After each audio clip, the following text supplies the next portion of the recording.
We're going to go ahead and get this joint committee work session started. Joint jumping, huh? A joint committee work session between our Public Safety Committee, chaired ably by my colleague and friend Sydney Katz, and our Health and Human Services Committee. Apologies for the late start. It's been a full day on the docket today. We had a lot of compelling testimony regarding this bill. I want to thank our lead sponsor of this bill, Councilmember Rice, for his initiative, and want to turn it over to him to give him the opportunity to say a couple of opening comments before turning it over to Mr. Zients. Well, thank you very much, Mr. Chair. I really appreciate it, and I really want to thank all of our stakeholders who've been tremendous in terms of giving us feedback in terms of trying to address what I think is a tremendous issue that's facing us. It's interesting, as I pull up the Polaris project, and the very first thing on their website says, take action to help end massage parlor trafficking. And it says there are many things that you can do to help end massage parlor trafficking. Some include advocate for sound laws regulating massage businesses. And then it says as the first bullet, call your city council member and let them know you want strong laws to prevent trafficking and protect victims.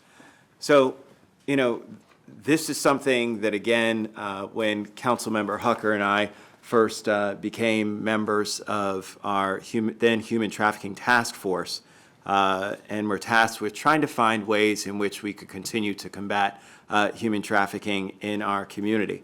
Again, we know that there are more legitimate than illegitimate businesses that are participating in massages.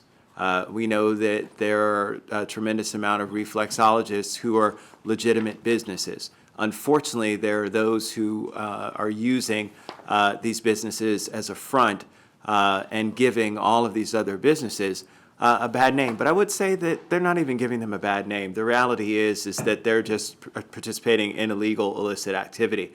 I hope that folks understand that massage parlors are not bad places. People who perform reflexology are not bad people who are committing crimes or doing anything illegal or illicit. I hope that people understand that and realize that that's the reality. It's unfortunate that you have very few people who are operating in these spaces who are using, these legitimate businesses that are very important in our community to try and hide this illegal, illicit activity. And so from that perspective, we try and do our due diligence in trying to ensure that we're protecting these folks who are victims. And I, again, want to really just say thank you to our partners, our stakeholders, folks who are advocates in the massage world, those who are in the reflexology world, who understand and see it as well. And who don't want these people to operate in these businesses that are really taking the ultimate advantage of folks. It's one of those, as we talk about Black History Month and we talk about reflecting on history, it's one in which slave labor is not something new to this country. But it's something that, unfortunately, we've kind of not really taken as seriously as we should because we don't see it as overtly as we used to.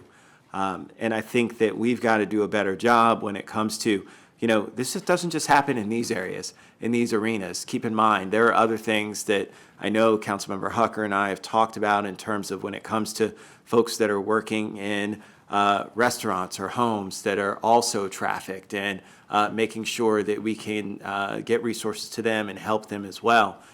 We can't do it all with one bill. We have to start somewhere. And so I certainly think that this is a great starting point for us to really try and get at what we thought with our reflexology bill that we first passed would give us the tools necessary to start combating these criminal elements. And we heard directly from our Health and Human Services, as well as our Department of Permitting Services, that the bill that we passed that we thought was going to give us the ability to do some of that, in fact, did not do that, and left us kind of hanging out there really with a paper tiger. And that's not what we wanted. We wanted to be able to showcase that this community is one, that protects our businesses that are legitimate, that aren't participating in criminal elements, and we want to make sure that they're allowed to survive and thrive, while also making sure that we can make sure that those folks who are engaging in criminal activity are held to the fullest extent of the law. These traffickers, these people who prey on individuals, who are basically engaging in slave labor, should not be allowed to profit here in this county. That is not something that is our value. That is not something that we believe, and is not okay with me. As a person who lives in this community, as a person who has a wife who owns a business in this community, who's in the cosmetology space, it's something where, again, it's just incredibly frustrating. And so I hope that working with our advocates, we can get to a place where we find ourselves with a bill that makes a difference, that really does start to give us the ability to start to showcase to some of these folks who are preying on individuals that you're not welcome here in Montgomery County, and that we're going to do something about making sure that we're saving these folks who are unfortunately being preyed upon, and give them the resources that are necessary to get themselves back on track and go in different kinds of directions that allow them to be successful, the same thing that we ask for every single one of our residents here in this county. So with that, Mr. Chair, I'll turn it over to you unless my co-chair wants to say anything as well. Thank you. Thank you very much, Councilmember Rice. Just to set expectations, we're not going to be voting today on this measure. This is a work session in which we will be addressing some of the concerns and suggestions relayed through the process to date. But with that, why don't we turn it over to Mr. Zients to walk us through the packet. Right. I always view these sessions as an opportunity for the committee to give me homework. So if you need more study on something, that's the purpose of this. And let me start off by saying this is civil legislation. This has nothing to do with criminal activity. This deals with the restrictions on what you need to have a license to operate. And it does something significant right off the bat, and that's why Department of Permitting Services is it makes a license part of their inspection regime for when they go into a business regularly, where they are now enforcing zoning.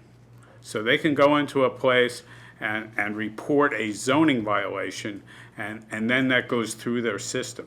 This also allows them to report a licensing violation and actually revoke the use and occupancy permit if it's not in order. That will close the business, actually.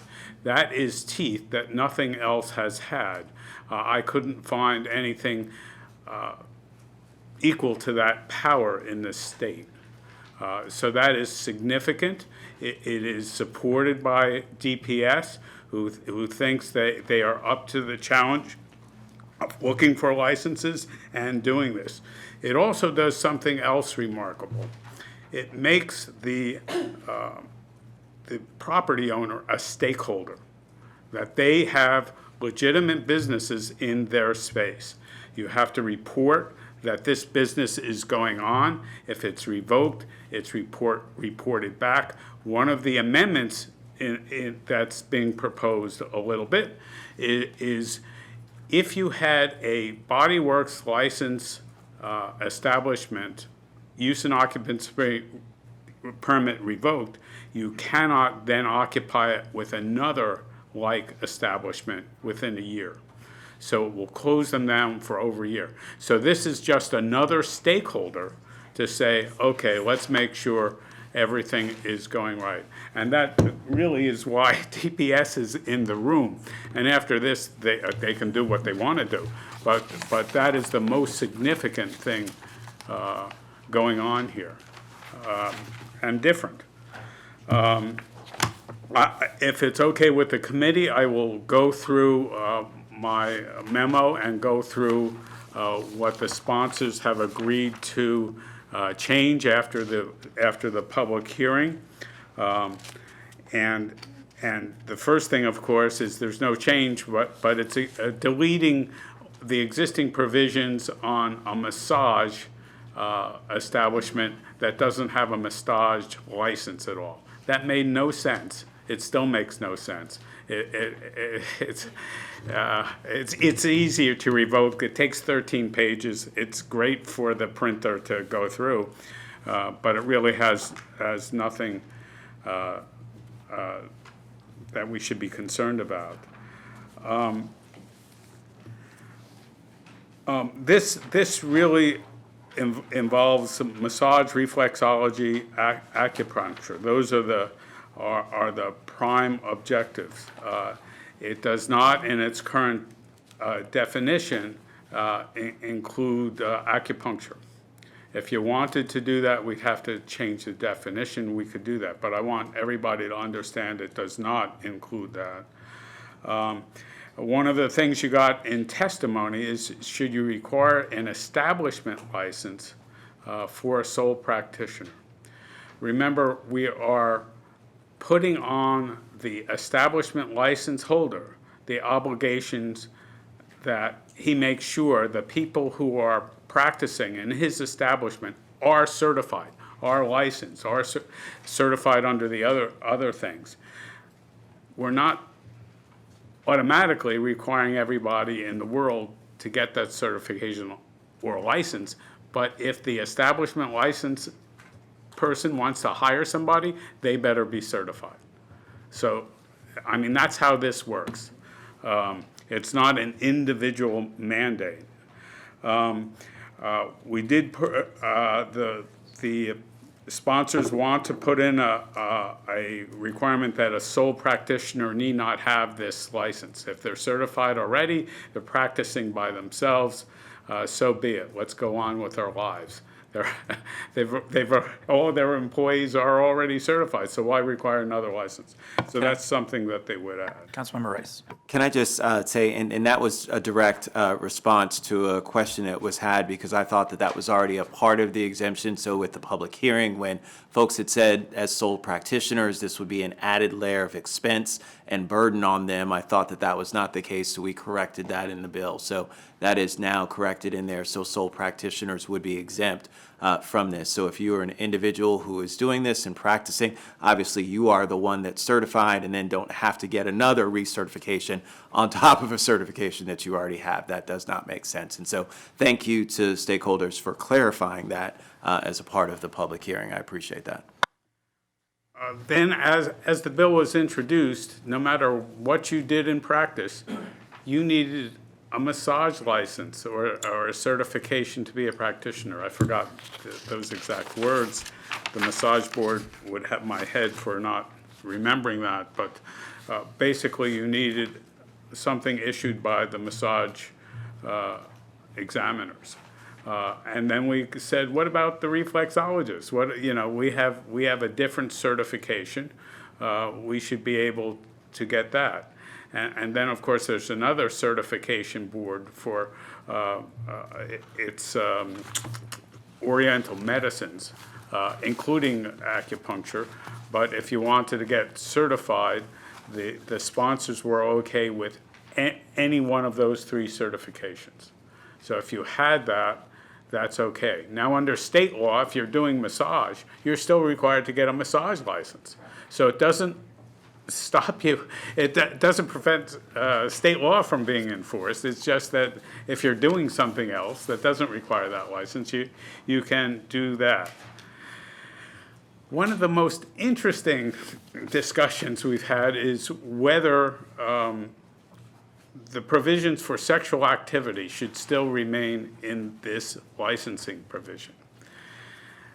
Sexual activity is explicitly defined in existing law, and then a license holder cannot allow sexual activity to occur on his premises. And what we got in testimony was the fact that these sexual activities are already illegal. Why would we pick on these particular industries to say that you can't do it as a license? Well, here's the lawyer in me answering. Number one, there's a different level of proof you need between criminal and civil. To be convicted of a criminal activity, it's beyond a reasonable doubt. Civil, preponderance of the evidence is fine. So right away, it's easier to determine under civil law that there is sexual activity going on. The second thing, of course, is, part of the reason that you're doing this is because there have been some evidence around the county where when you have places that are individually private, where the expectation of the customer is to be touched, that you have sexual activity. So you had some reason to do that before. Remember, that's in existing code. This bill was not changing any of that. So my recommendation was to let it in. By the way, there's one other exception for sexual activity when it's not illegal, and that's when it's consensual and not paid for. So is it illegal to have sex in your home? I think not. Is it illegal to have sex in a business? Only under some circumstances. So this just says any circumstances on which you have that going on in these business, you can revoke the license. Councilmember Rice. So in this one, I have to say again that the testimony that I heard at the public hearing, as well as the comments that I received from individuals who are licensed massage therapists and who own massage therapy businesses, is one in which we've never delineated and said in another business that, well, sex is prohibited and is illegal for you to have with customers, and so therefore why are we picking and choosing this particular industry in which to say that? So while I agree with you, Mr. Zients, in terms of that the spirit of what we're trying to get at does encompass having this in it, at the same time I am swayed by the concern about somehow making it seem as though this industry has a proclivity to do this sort of element and therefore needs to be restricted in it. So from my perspective, while I do understand certainly where you're coming from on this one, I would actually recommend that we actually remove the sexual activity provision. Would you like any more research on that for when you get to vote, or is this sufficient for your discussion later?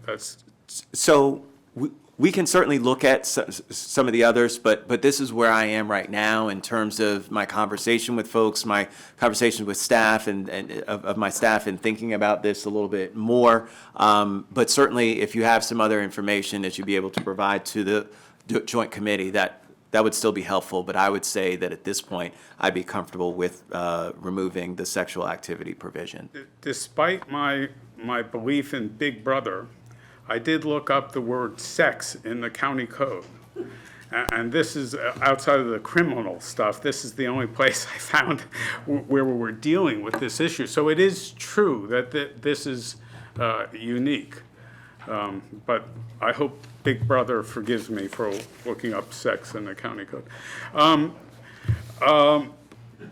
One of the things we had as a phrase in that as an exception to where a license is not required was a healthcare setting and with a medical practitioner. And I got two pings on that. One is, what is a healthcare center? And who has a medical degree? Who is a medical doctor? Because you have ODs and MDs and God knows what else you have. So rather than go through that delineation, the term is also defined in state law. So I would recommend that we just go through to the annotated code and use the state definition of that medical setting. Police are an interesting provision, and again, we're dealing with some state law. And what we allowed in the existing code is for the state to be involved in inspections. And it immediately raised some Fourth Amendment concerns. Are the police there to investigate criminal activity, which they would generally need a warrant for, or are they there just to implement this section of civil code? Since I'm not charged $1 per word that we add in the code, I added some words that would say, for the purposes of implementing this section, so that it's limited to civil. The other thing is to make clear that the police have joint enforcement ability with the director of HHS. So that was another couple of words we could buy in. And I think that resolves most of the concerns for police and Fourth Amendment. Councilmember Rice. Yeah, and I really want to thank you for working hard on this, and I really want to thank the Human Trafficking Prevention Committee for really helping us to try and figure out what the right way in doing this is, that, again, is an approach that is solely civil in terms of just the enforcement of the licensure, but is not anything dealing with criminal element, that deals with a concern about then locking up victims, putting victims at risk when it comes to, them being subject to some sort of them subject to some sort of criminality. And so from that perspective, I really think that we found a very good space there. I'd like to, at this point, ask Mr. Chair if it's appropriate. I know that Jody's here from Human Trafficking Prevention Committee, specifically around this issue, because I know there's a lot of conversation around this. I'm not sure if you've had a chance to look at the language and if you now feel comfortable with the language that's there, because I know that was one of the primary issues that you had concern with.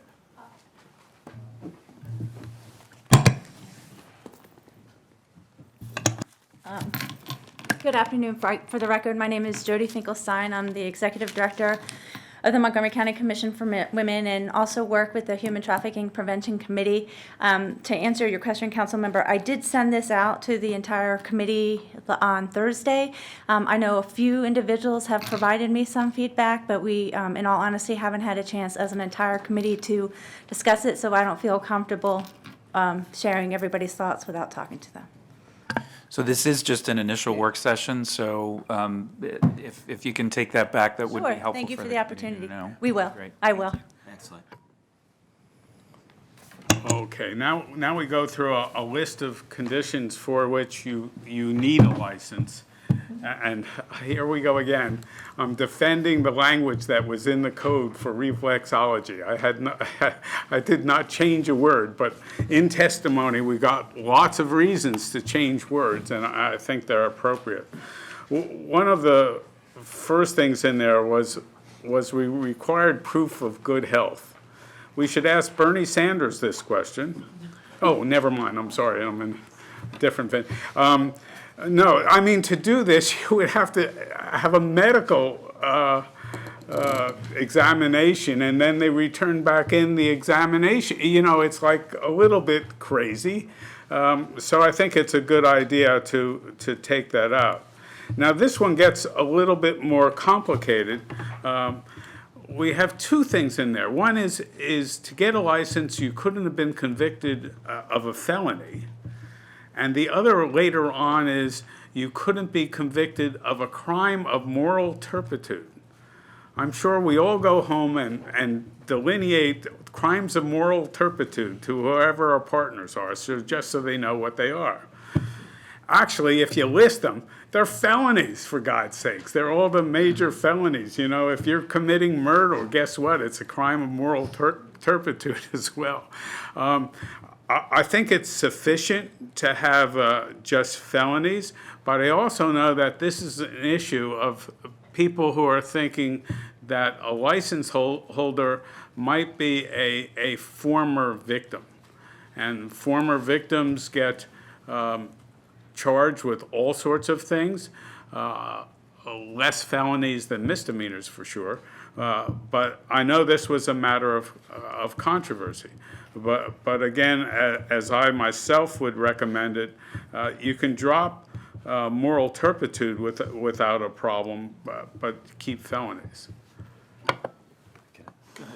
Councilmember Rice. So again, and Jody, I should have just asked you to stay up here because a lot of these I'm going to have questions for you regarding, because again, now this one we've had a lot of discussion about, and so I'm torn. At the same time, we want to protect, and this isn't just about solely. Part of the challenge is this, yes, this is helping to address human trafficking. Mm-hmm. This is also about public safety for our community as a whole. And so that's the other part of this, is that this affects everyone, not just, massage entity or reflexology entity that has human trafficking in it. I mean, this affects every single person who's now going to have a license, who has employees who are participating. And so from that perspective, do we want to prohibit a person who's got a felony from getting a license if they've, and again, a felony would include things like forcible rape. I mean, so would we want a person like that to then have access to being, giving a massage to someone? I don't know. And so I'm just, from my own personal standpoint, I would probably err on the side of no. Do we delineate certain crimes and say that those are separate from and go further than the felonies? These are things and you don't have to have an answer now, but, if you do, I'd love to hear it. But if not, if, you could give us some thought in terms of where we think the best way for us to land may be. Yeah, so unfortunately, I don't have a definitive answer right now, other than to say this is, and you're correct, this is something that we had talked about at length in many of these meetings. It's very hard to say what, are you going to allow somebody who had a felony 5 years ago, 10 years ago? So what's the deal? What is the differentiating factor there? So I think it might be important to see if there's other case law or some other precedent, so that as we're looking through this, we're not prohibiting individuals who may have had a felony for something 15 years ago and now wants to be able to open up a business. And I think that's, again, something that if we can look into case law or perhaps other legislation throughout the United States, that would probably be really helpful.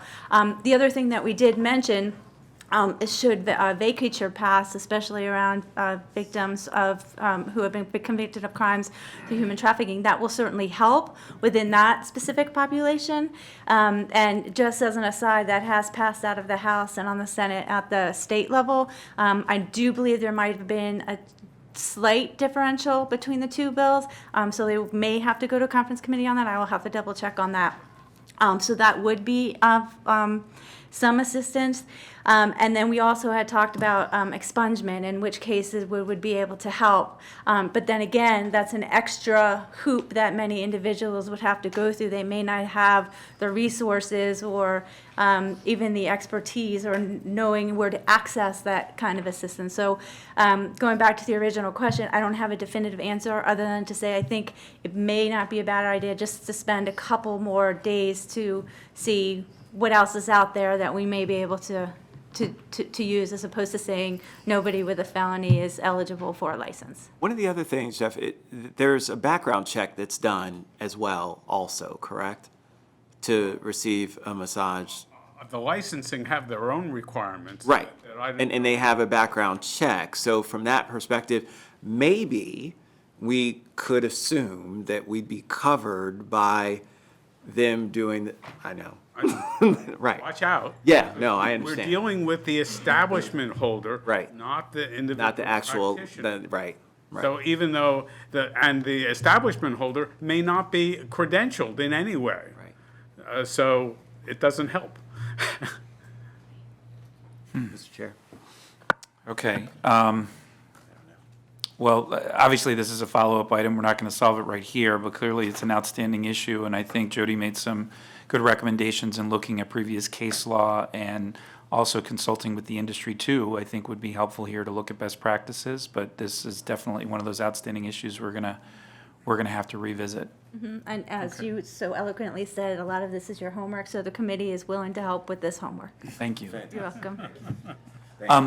As we go through, I had a couple of context questions. How long, well, first of all, my understanding is that there are approximately, and correct me if I'm wrong, 200 reflexology businesses, give or take?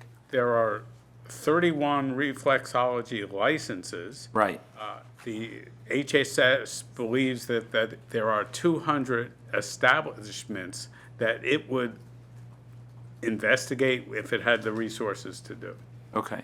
And the resources in order to be able to investigate, what would we need there just from permitting services standpoint in terms of capacity?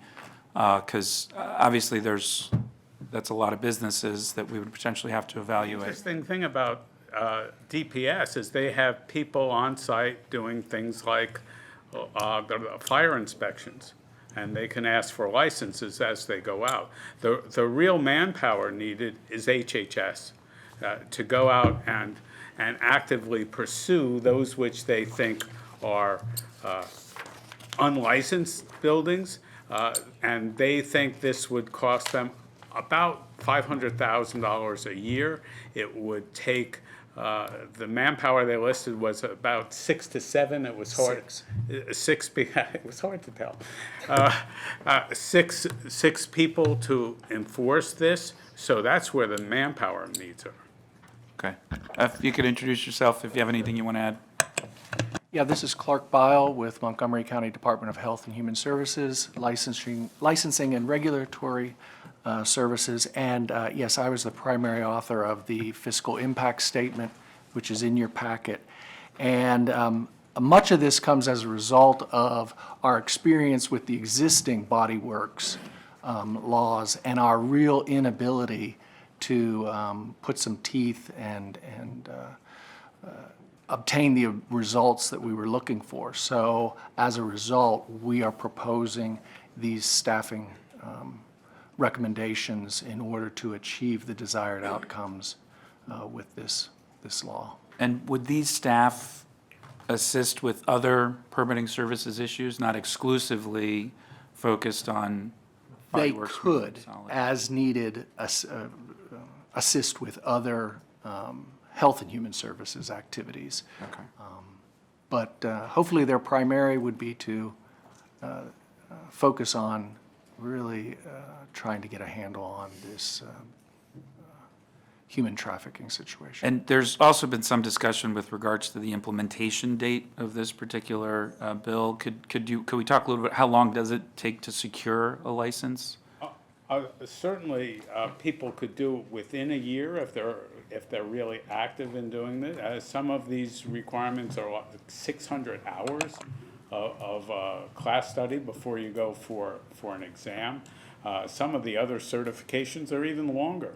If you want to be actually acupuncture, which is outside of this, you need 4 years of study. So they're really extensive on what they are required. The effective date of this was put at June or July 2021, which is after my retirement date, so I remember it quite clearly. But it is to give time for everybody, both for manpower and for people to comply if they want to stay in the same industry. It gives a lot of time. Just an add to a point to both of my colleagues, one of the other issues or concerns that the committee had expressed was the enforcement part of it, which obviously is very much tied to the personnel part of it. And as we had discussed, right now we have, for the Body Works establishments, probably about a dozen or 2 dozen or so licensed, and we know that there's so many more out there. And so just to have the ability of more individuals to be able to go out and look at these establishments was something else that we had also talked about. It was the enforcement as well as the funding, and I realize that funding is not part of a policy bill, but I would be remiss if I didn't share that that was something that was an ongoing discussion with the committee. Just to jump in, just on that, yes, I'm glad you appreciate that. I hope everybody on the commission appreciates that. We can't write funding into a policy bill like this. But by establishing a policy, it gives us a strong argument to then go into the budget process and argue for the positions we need. You know, there's no way to argue for that now absent a requirement like this. Correct, but as we were talking about this, that is something that I can concretely say that the commission, the committee was concerned about. Right. So anyway, hope Yeah. you work with us to help them understand the sequence here. I do my best. Yes, Councilmember Rice. Yeah, and to that note, it's one of those where, again, I want to pick up on something that you said, Mr. Chair, because, look, Mr. Brown, we know that your department has been overburdened and employed in terms of having the right amount of employment as we've tacked on other things. I remember when we added, that was Councilmember Katz and I, with the pool bill and inspections, and at that point, folks were saying, hey, we don't, and we've tacked on other kinds of things. I mean, now we're talking about vaping and all kinds of other stuff that are out there, right? And we don't have the manpower, so it's long overdue. And so that was my conversation with the Director of Health and Human Services. And so I just want the committee to know that I had a very frank conversation with the Director and asked them to already start looking at, for the proposed budget that comes over from the county executive, having positions that are already in there, because we're already woefully behind in terms of what we need currently. And so you guys are right that, yes, we need to be concerned about that, but we are now on it.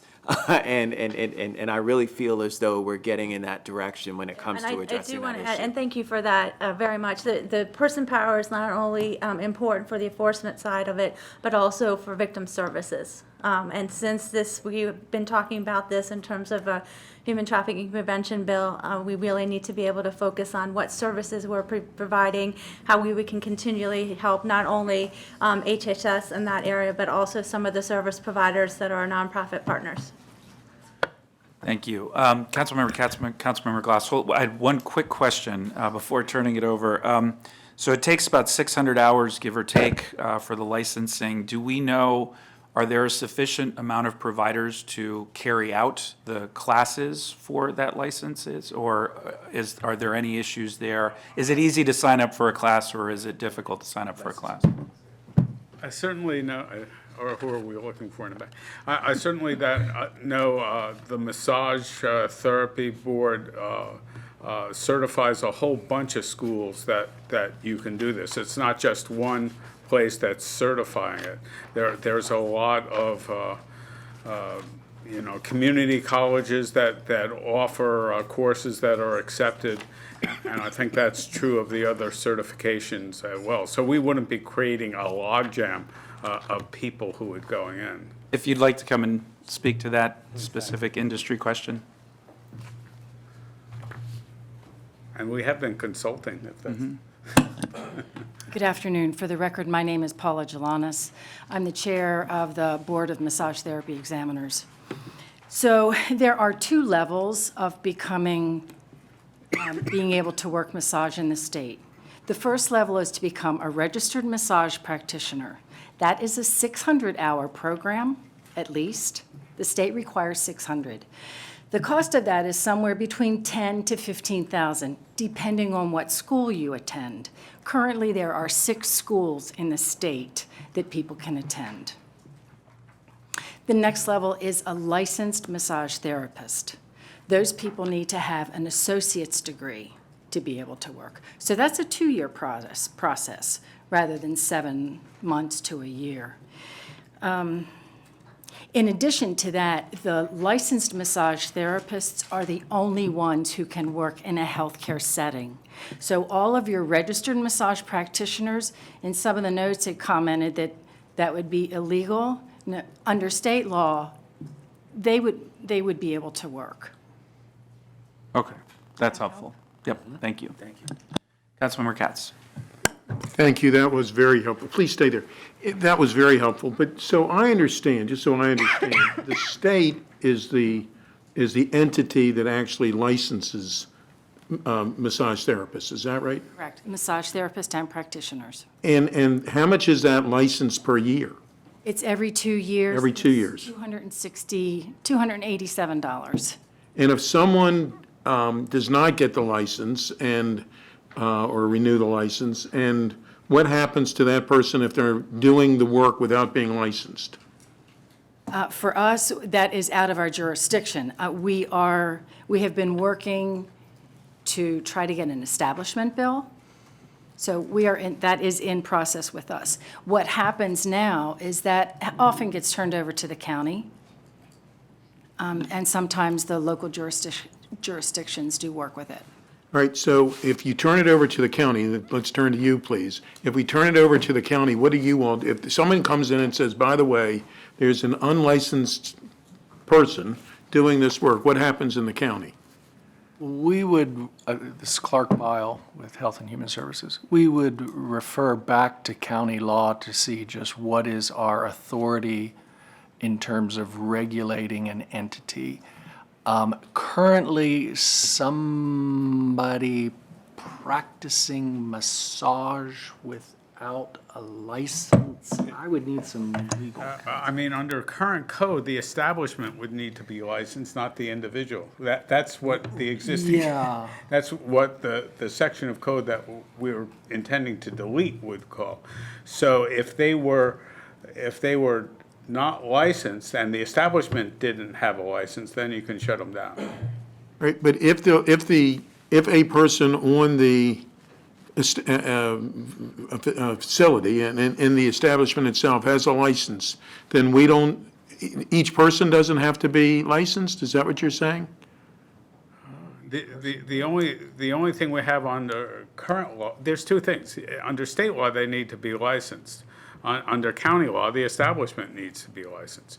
But if they were not, I don't know what we would do other than refer them back to the state to say, hey, we've got a unlicensed person.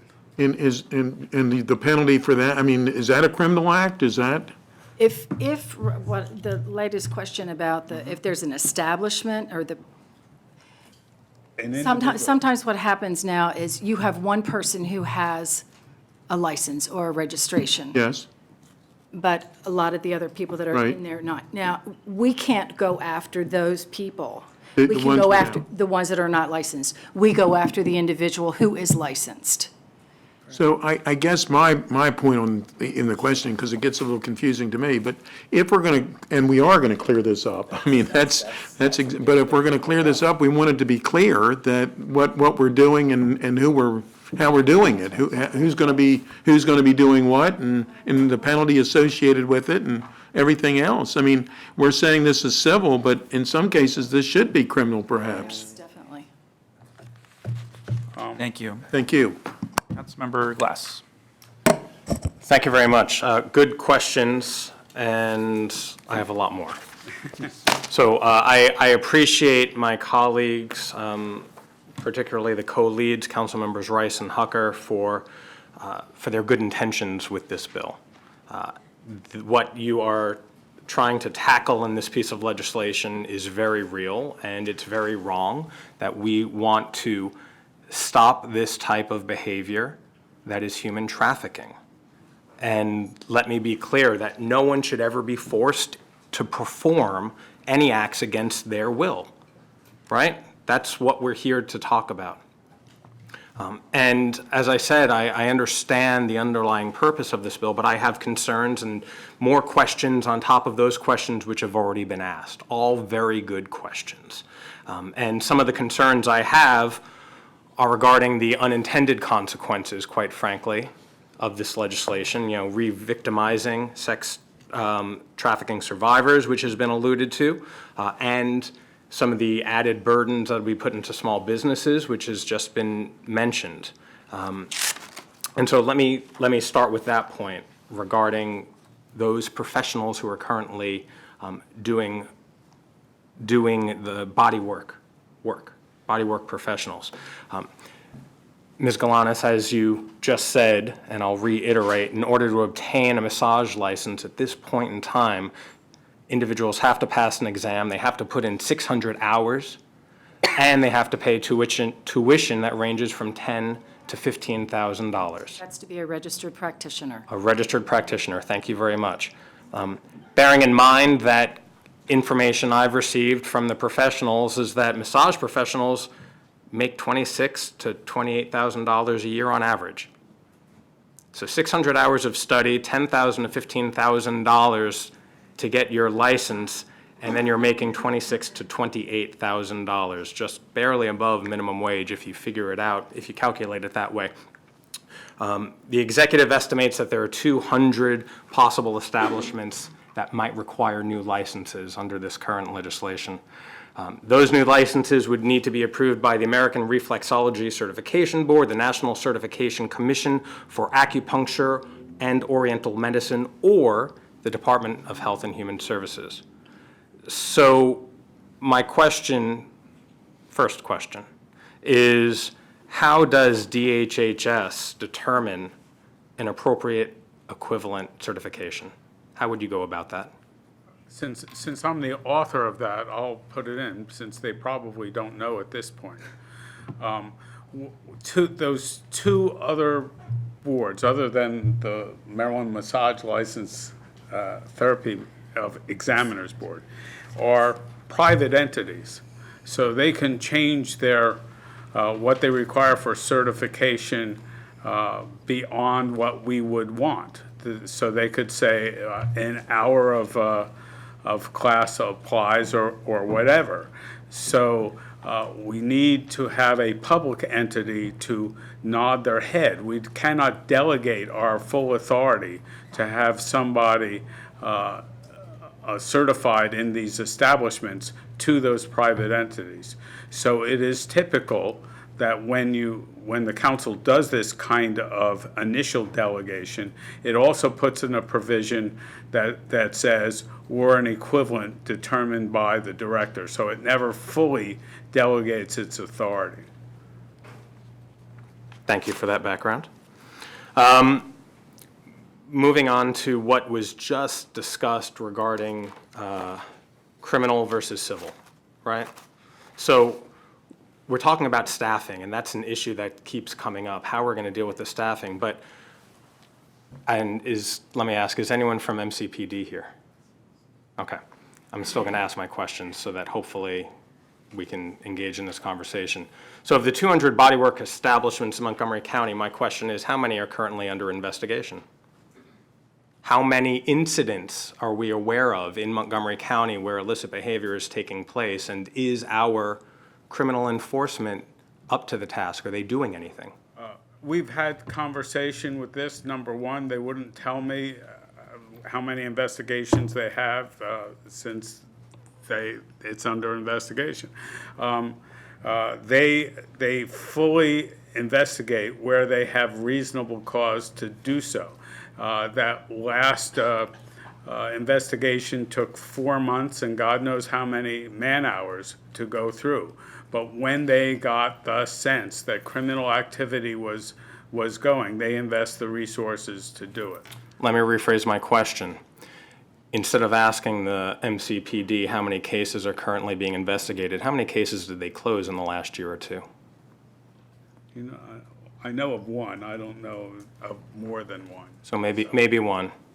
Oh, I know of Definitely one. one. So Definitely one. So definitely one. Is that in the last year, in the last Oh, yeah. two? Yeah, it was this summer, I think. Okay. Rose? I think we So- should probably reach out and ask them for Yeah. the correct answer, because I would be guessing. Okay, no, and I appreciate that. So maybe one, maybe two, we don't know. One's not a very high number. And, you know, these illicit businesses are quite easy to spot. They often have locked doors, drawn curtains or shades, neon lights, and they often operate for 7 days a week and keep late hours because that's the demand for their business. And they can also be found easily online. Upon doing some quick research with support from some victim rights advocates, I'm not going to share the search terms that were used, but there were plenty that were used. And interestingly enough, there were 4 businesses in Montgomery County that popped up online searches using those terms. 1 in Gaithersburg and 3 in Rockville. 2 of those had the same address in Rockville. We know where they are. They're hidden right there on the internet for everybody to see. And if we've only had one investigation closed in the last year, then someone's not doing their job. MCPD is not doing their job. We know where this problem is. And so I have more questions from MCPD, so if this is just the first work session, I'd love to invite them next time, because again, this does get back to whether it's a civil or a criminal penalty associated with this. Some of the questions for the purpose of this conversation I'll just share. Does MCPD have dedicated units that monitor these websites and investigate these obviously illicit businesses? What's the additional public safety or enforcement tool this bill would provide? Under current law, police can already shut down these businesses. Is that correct, Mr. Zions? If they can arrest people, can they close down the business? I'm not certain. So Okay, and that's a follow-up question, but people can be arrested. Yes. Right. And then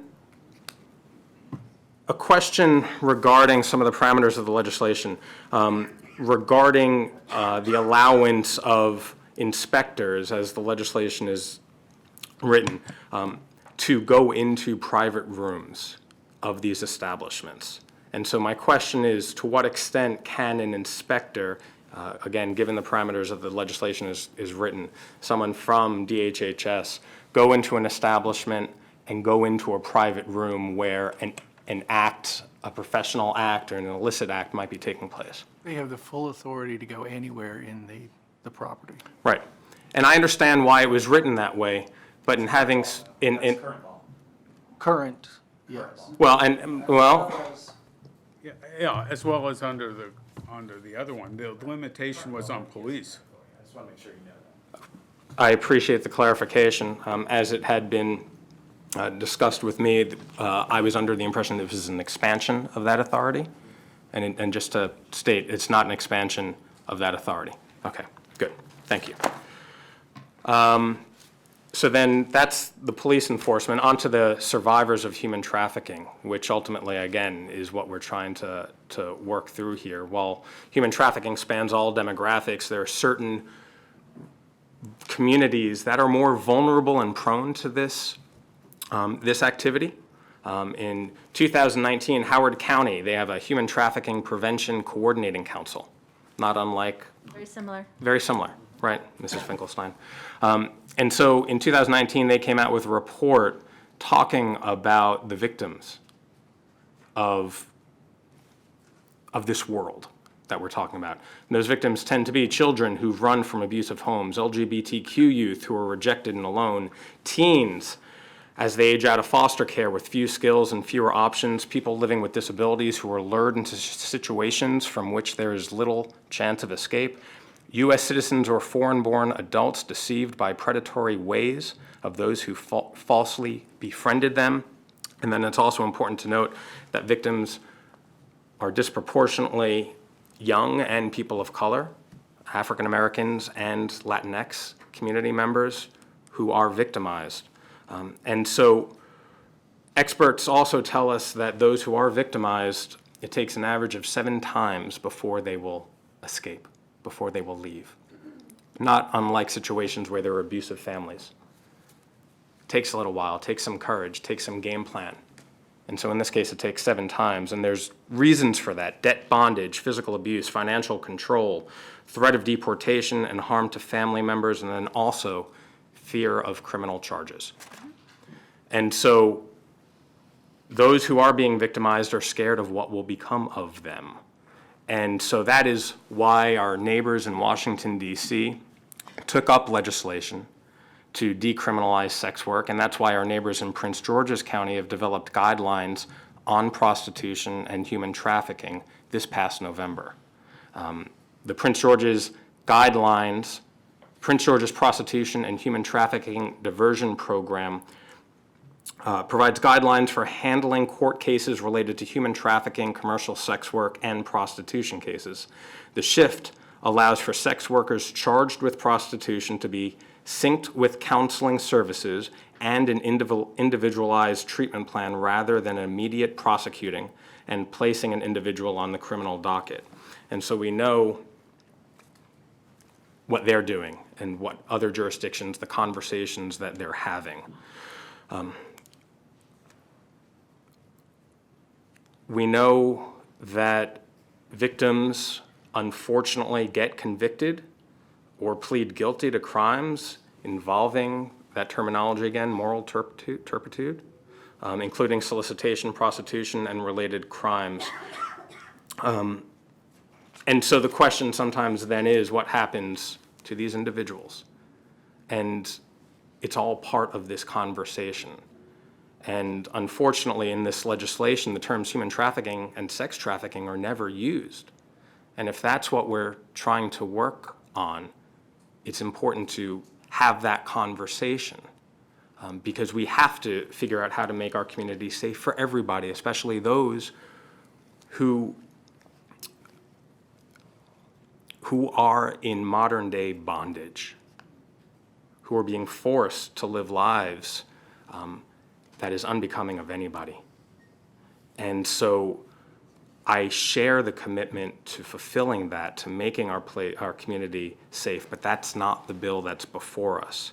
And what I've done is share some of my concerns, share some of my questions, and share some best practices that exist in other jurisdictions so that we can come back and have a conversation about how we really tackle this rather than expanding DHHS's authority, putting more burdens on individuals who have spent hundreds of hours learning their trade, and more importantly, using the authorities we already have, using the budget we already have, to target those businesses that, again, are hiding in plain sight on the internet.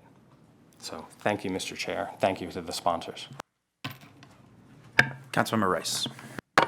So let me just say, I want to have a couple conversations about a couple things. To be a cosmetologist in the state of Maryland, you must be 17 years of age. You must have proof of completion of 1,500 hours of training in a cosmetology school or 24 months as a registered apprentice in a licensed beauty salon.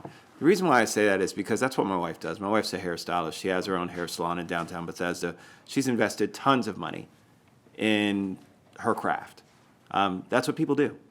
People invest in themselves and they invest in their businesses.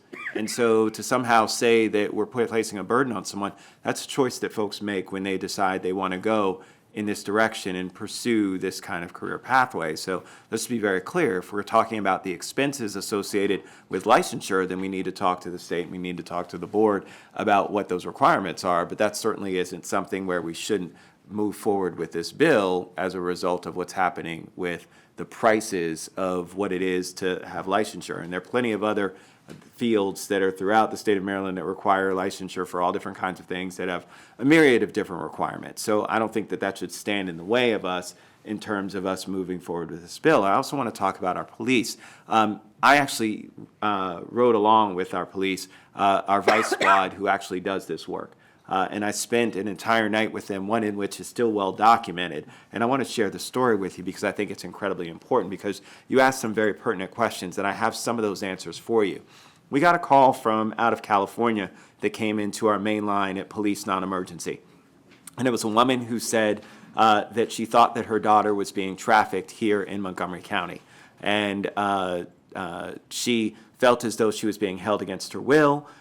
She had heard through channels as she was her and her family were trying to find her daughter, that they may be here in Maryland. Immediately, the Vice Squad went to the internet, combed through a number of websites, got a description of the young daughter from the mother, matched up a description with one of the websites that they found, made an appointment with the young woman who was at a hotel in Gaithersburg. When we pulled up, the whole Vice unit, suited up and went out to the unit, saw the woman standing outside. The pimp or human trafficker who was out there saw the police car pull up, immediately sped off, led to a high-speed chase along 270 where the person got away. As we went up to the room, the woman was immediately they made sure that they had called special services to try and get the woman to get her protected and get her in contact with her mother. That was the immediate thing. Went up to the room where she was staying, found crack cocaine in the microwave, as well as a bag that had a number of things in it that led to a storage unit that had a number of different things, criminal elements that the human trafficker owned. Found out that this was a much larger case than just this one individual. This was one night. One night. And I will tell you that these things continue to happen all the time. They're not going to be the big things that are splashed on the newspaper because, A, we want to make sure that we're protecting the victims, and we don't want to make sure that their names are splashed across the front page of things, because that's not what our goal is. Our goal is to try and rescue people. That young woman was reunited with her family in California. Now again, do those great stories happen all the time? Absolutely not. Please don't think that that does, and I wish that they did. But I was fortunate enough, the one night that I was there, to be able to see this happen and see the great work of our police. And so let me tell you that they are dedicated, that they do put the resources out there, and that they do make things happen. They're not just sitting around and just saying, oh, this is happening, so what? They do stings all the time, where they actually will set up and rent the hotel room and actually then have Johns come in and arrest the Johns. The perpetrators who continue to that continue to make these crimes continue to happen because they're the ones who are actually buying the service and contributing to the financial well-being of these human traffickers. These things are happening 24/7, and so I just want us to be very clear about those two pieces. Now, is this legislation perfect in the sense of, is it going to solve all of our problems regarding human trafficking? Absolutely not. It is very interesting that when I shared this legislation with both Howard County and Prince George's County, they were very interested in what we were doing and wanted to see how this whole thing would play out, because they continue to struggle with being able to shut down. And I can tell you right now, the people who are struggling the most are folks in Prince George's County and in Baltimore. Those are the two areas where we see the largest proliferation, from what I understand, in talking with the mayor in Baltimore City, talking with the county executive in Baltimore County, and talking with the county executive in Prince George's County, and the chair of the Prince George's County Council. These are huge issues that are all around us, and nobody has the right mix of how to make it work. We're all trying to figure out the individual ways in which we can go about and be creative in trying to address this issue. And so from that perspective, no one's done it right. No one's done it perfect. We continue, as we thought this reflexology bill, Councilmember Hucker, that we passed was going to be it, and that was going to be the way. And then we realized, wait a minute, this isn't going to be it for us. The powers that were already granted, some of the language that's already in current law is what we're trying to fix. And I think that's important as well for folks to understand, that we have something in law right now that has a lot of this language that needs to be stripped out, that needs to be changed, that folks have concerns about, that are causing consternation. And on top of it, with the amendments that we've put forth in working with our stakeholders, have really gotten to a place that I think represents a direction that we need to go in terms of really forging a message that says this area is not welcome to human traffickers. And if you're going to do that and engage in that business, and if, oh, by the way, you as a property owner are going to engage in continuing to support businesses like that, you will be held accountable. That's something we haven't done before. And so that's the thing that's missing. That's the teeth that isn't there that Mr. Zients talked about. That's the thing that's different about this, is we actually have a way to actually have teeth. And oh, by the way, through all of those conversations, I never mentioned once about locking a victim up. I never talked about any criminal elements. What we're talking about is hitting people where it hurts the most, and that's in their pocketbook. This business is about money. They could care less about people, about feelings, about anything from a moral standpoint. All they care about is money. And if we can hit them where it hurts when it comes to money, that's going to help us to really turn the tide. So I just wanted to make sure that I clarified some of those points that are out there, especially when it comes to our police, as well as what it is that we're trying to get at. Yes, go ahead. Sounds like you had a comment. Yeah, I did have a comment. Mr. Rice, thank you. And I want to say the board is completely on board with all of this with human trafficking. It's abhorrent. But one of the things that you said and mentioned about your wife and her cosmetology, and that's wonderful that, yes, we're willing to put the money out. I put the money out to be a massage therapist. However, the way that I understand what is written here, and correct me if I'm wrong, is that these body workers have to be either a massage therapist, a registered practitioner, or a reflexologist. There are many other body works. I'm also a Reiki master. So if I was only doing Reiki, then I would have to go become a reflexologist or a massage therapist to be able to practice, as I understand, under this bill. Is that correct? I'll defer to our legal expert, Mr. Zients, but I We do not. allowed one other certification, I forgot the name of the, The acupuncture? Yeah. No, yeah, and the Oriental. Oriental medicine. Page 14. So that certainly is going to put an undue burden on me as a Reiki practitioner. Let's set aside that I'm a massage therapist. But as a Reiki practitioner, then what I'm seeing, I can't do my job unless I put out thousands of dollars to become a reflexologist, an acupuncturist I have to have a master's degree for. So I see that there is a really big burden. If I want to do that, that's totally different.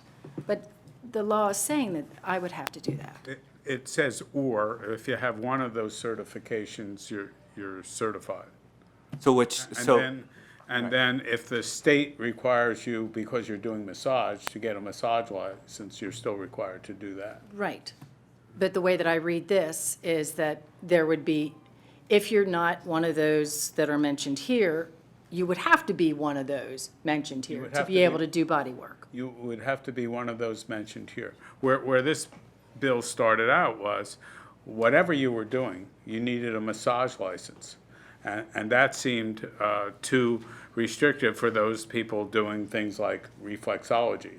So the response to the testimony was to allow other certifications. I'm sure the sponsor might be inclined to look at if you have other certifications that are equivalent to suggest. Well, and the other thing along with that, by saying that you're either a licensed massage therapist, a registered practitioner, or credentialed in reflexology, it does take that certification and put that sort of at the same level as state licensing, and that's not the case.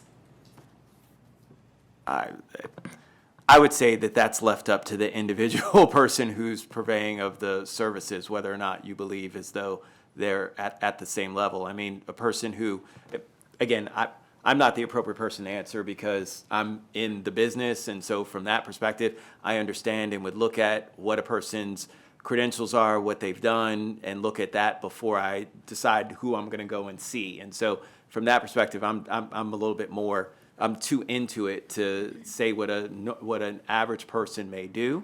But I don't know if we're here to fix that, because that's not going to change regardless of whether we have this bill or not. If a person has a certification in reflexology and a person is a licensed massage therapist, I mean, it's like, okay. I mean, and you have to individually as a consumer decide what is most important to you and what matters to you in terms of what it is. I don't think we're artificially inflating one to the other, because folks aren't going to understand.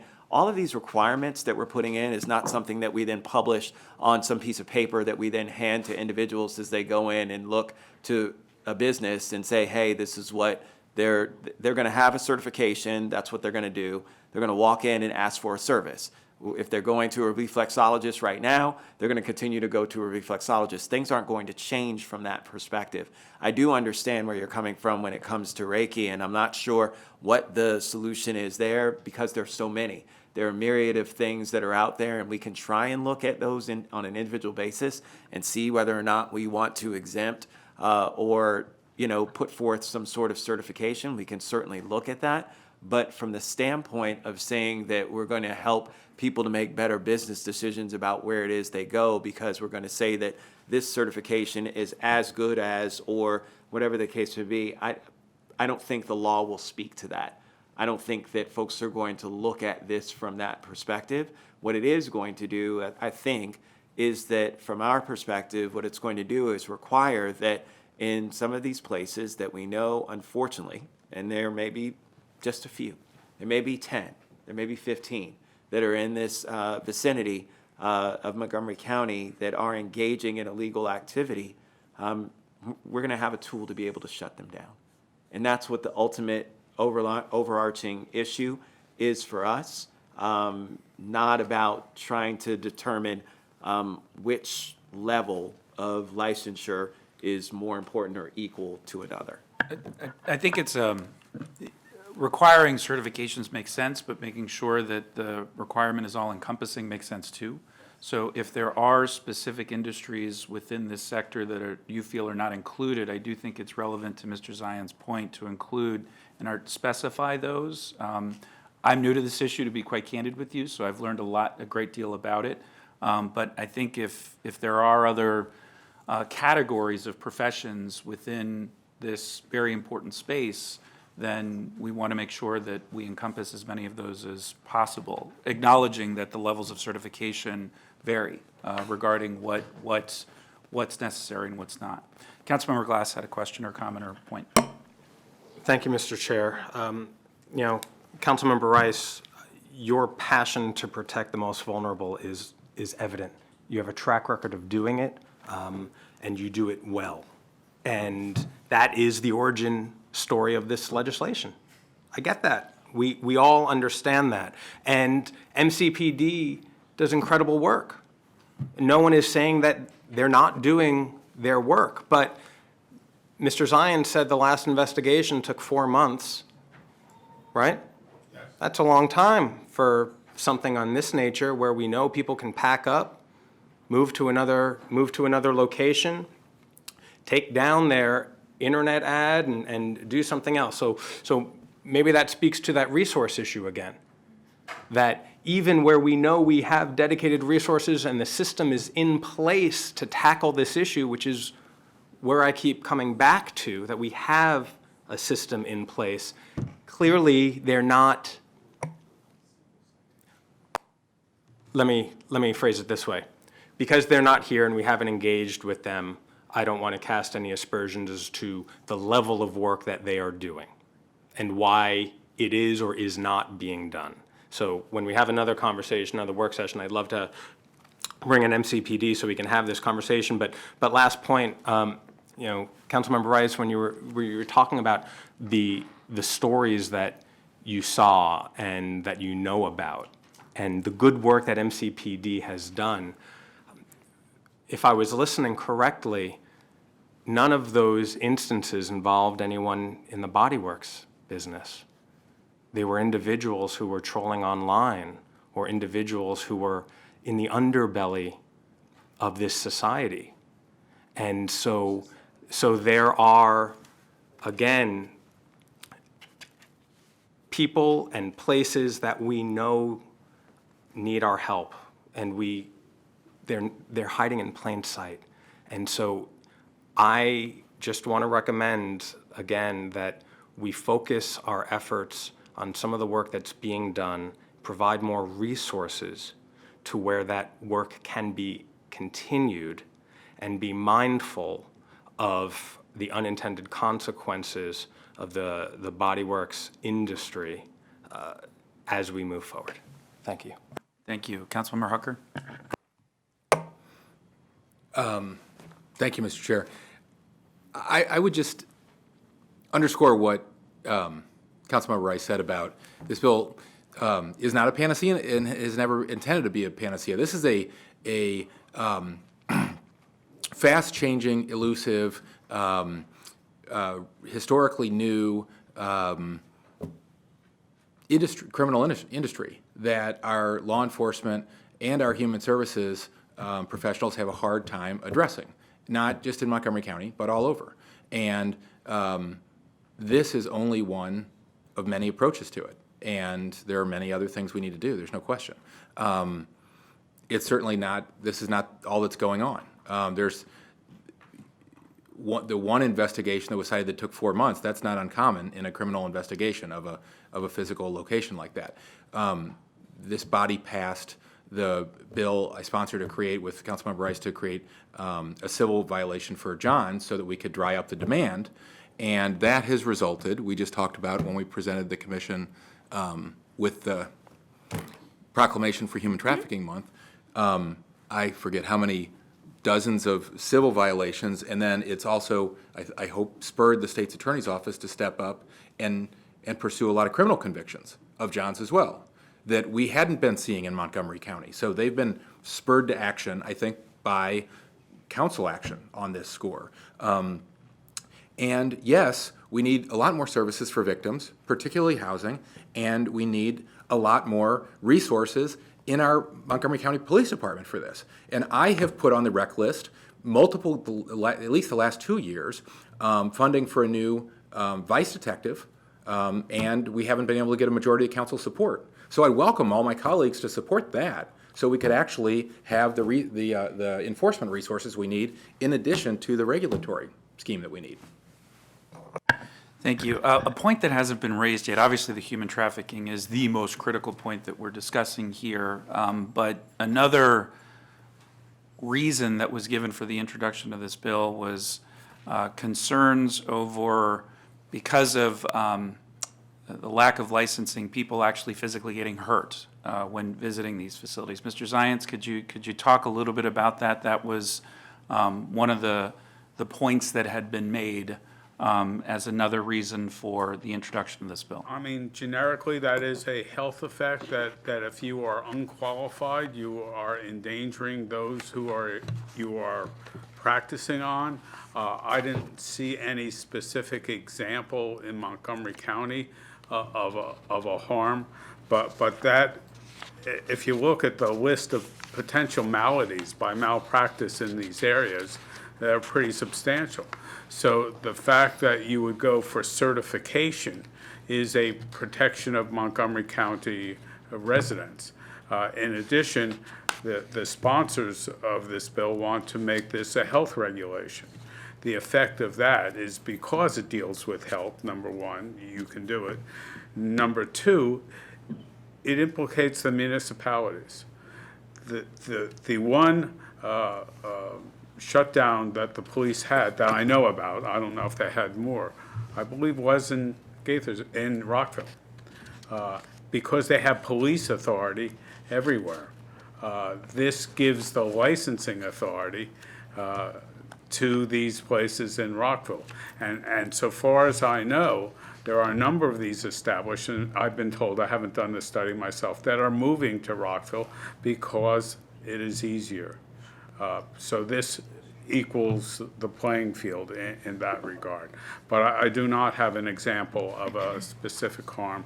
I haven't looked at civil litigation for that. Okay. Was there anything else, Mr. Zients, within the packet that we haven't yet covered? There was one thing somewhere. I did want to get to the Board of Health. No, I think that's, proof of citizenship was one of the other requirements in the current legislation.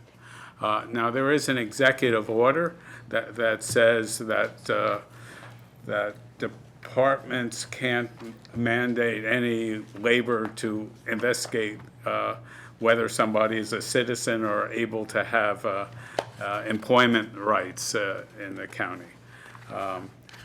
I represent the council. You have authority to pass laws however you wish. Right now, this is a matter of law that you're requiring this as proof to get an establishment license, that the person show if they're not a citizen, that they have the right to under the immigration laws to employ people and have a job. I don't think it's something you want to continue to do, given what I know about the current political landscape. I would recommend deleting that provision, and that is in fact in line with the executive order. Thank you. Councilmember Hucker? I'm pleased to say I misspoke earlier. The first year, we didn't get the majority funding for the vice detective. The second year, I guess we did, right? Yeah, well, don't be shy. So You were on a roll. that came up in, Maybe we can get two. that came up, I guess, in Chief Jones's interview. And Right. I'm glad to hear that the detective's going through the class, right now. But the larger point remains true, that we need additional enforcement resources Right. in the vice unit. Thanks. Right. Councilmember Rice? Yes, I just wanted to say, Mr. Zients, we actually stopped in the middle. We actually missed the dangerous substances law. We also agreed that the definition of dangerous substance is changing over time, so we agreed to delete that provision as well. No idea what a dangerous substance. Yeah, I don't know either. So. Varies state to state. Right. And then deleted the requirement regarding proof of citizenship. So those are ones that we recommended as well. And so, Mr. Chair, that leads us to the end. But I would love to hear if there are any other concerns from the Human Trafficking Prevention Committee that we may need to address in terms of research as well. I did just want to highlight one thing. I'd actually done, it's amazing what happens when you start going off on what folks are saying and you start researching. So Ohio actually just started to where their state introduced a bill that would allow for local jurisdictions to have regulations on businesses that perform massage in response to the level of human trafficking that they're seeing in their communities. And they are basically looking at, it's pretty much the exact same thing that we're looking at doing in terms of not giving them licenses.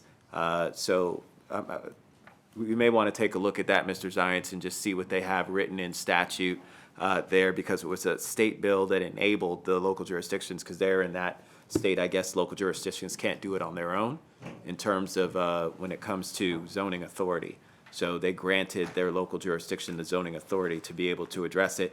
And it said that all people performing massages, even in townships, have to be licensed by the medical board, the Board of Nursing, or one of other several state agencies. So from that perspective, it's similar in the sense of what it is that they've been asking for it to do there in Ohio.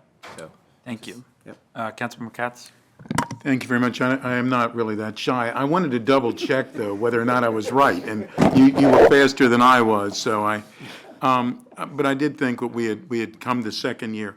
My only question is for the immigration status, and certainly I agree with what you're saying, Mr. Zients, but for the state licensing, does that enter into it? Again, I'm not looking into the state licensing. We're only requiring that they have what is required by the state license. I don't. Say it again, please. They're citizens, U.S. citizens. You have to be a U.S. citizen in order to get a state license. Okay, but that's a license. You may not need that for the other certification. And that's fine, and I agree with what you're saying, but I do believe that someone should realize that there's a disconnect on that. I mean, if someone wants to get a state license, then you know what I'm trying to say. Yeah. Okay, yes, Ms. I just Finkelstein? want to share one last thing to really everyone's points.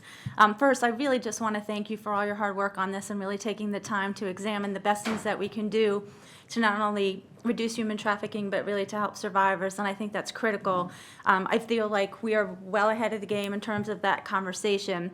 Second, we do talk with other jurisdictions quite a bit. In fact, I represent Montgomery County on the state's Human Trafficking Prevention Task Force, and so all of the counties in Baltimore City are constantly talking about what we can do together to reduce trafficking. In fact, a lot of individuals are looking at how we're working through this bill right now for how it may ever work out, so that way they may implement it in their jurisdictions. As many of you know, my background, I have a very strong background in domestic violence and sexual assault prevention, and I honestly feel that human trafficking is now where domestic violence and sexual assault were maybe 10, 15 years ago. It really takes a coordinated, comprehensive community response to this. So in the next work session, I think it would be exceptionally helpful, as you've all mentioned, to not only have the Montgomery County Police Department, but also the victim services, both private and public, because they bring a wealth of information above and beyond what we're able to bring around laws and policies, because they're the individuals on the ground doing all of the work.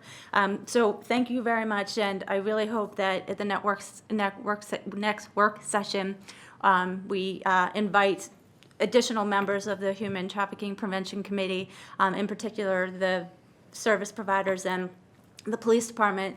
One added note, one of the things that we have been working on, similar to what we have done with domestic violence, is when officers of the Vice Unit go out on calls around human trafficking, we were actually able to pair an advocate with the Vice Unit, so that way they're on the scene.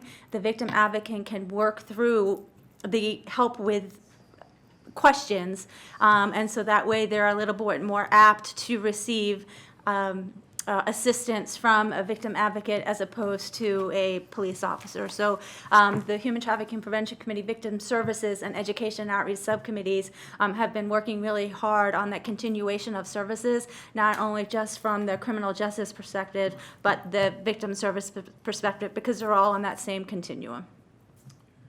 Thank you for that. That frames perfectly the transition to the next session, which we will have, and as soon as we can get it on the calendar, we will work on It'll be that. a challenge again Yeah. for these joint sessions. But And there's obviously some homework to do, so we want to give Mr. Zients and the staff sufficient time to respond to the questions and issues and concerns raised today. Councilmember Rice?